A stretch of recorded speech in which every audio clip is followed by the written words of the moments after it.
బడ్జెట్లో అమరావతికి 15,000 కోట్ల నిధులపై BJP MP GVL Narasimha Rao full clarity ఇచ్చారు.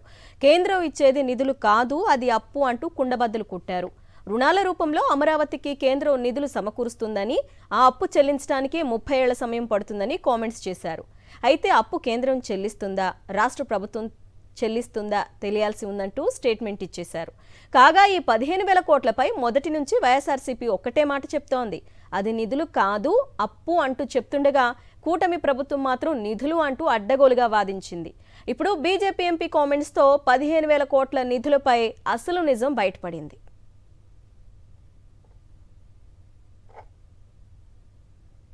దీర్ఘకాలికంగా ఈ మల్టీలాటరల్ ప్రాజెక్ట్స్ ఏజెన్సీస్ నుంచి తీసుకునే రుణాల రూపంలో తీసుకొని రాష్ట్ర ప్రభుత్వానికి అందజేస్తామని చెప్పి కేంద్ర ప్రభుత్వం చెప్పింది. 15,000 కోట్ల రూపాయలు అది ఇచ్చేటువంటి సంస్థలు దీర్ఘకాలిక రుణం కిందే ఇస్తున్నాయి. అది ఏదైనా సరే జనరల్గా మల్టీలాటరల్ ఏజెన్సీస్ ద్వారా వచ్చే రుణాలకి 30 సంవత్సరాలకు పైబడి చెల్లుబాటు ఉంటుంది. సో కాబట్టి ఆ రీపేమెంట్ ఎలా ప్లాన్ చేస్తారనేది పూర్తి వివరాల కోసం వేచి చూడాలి.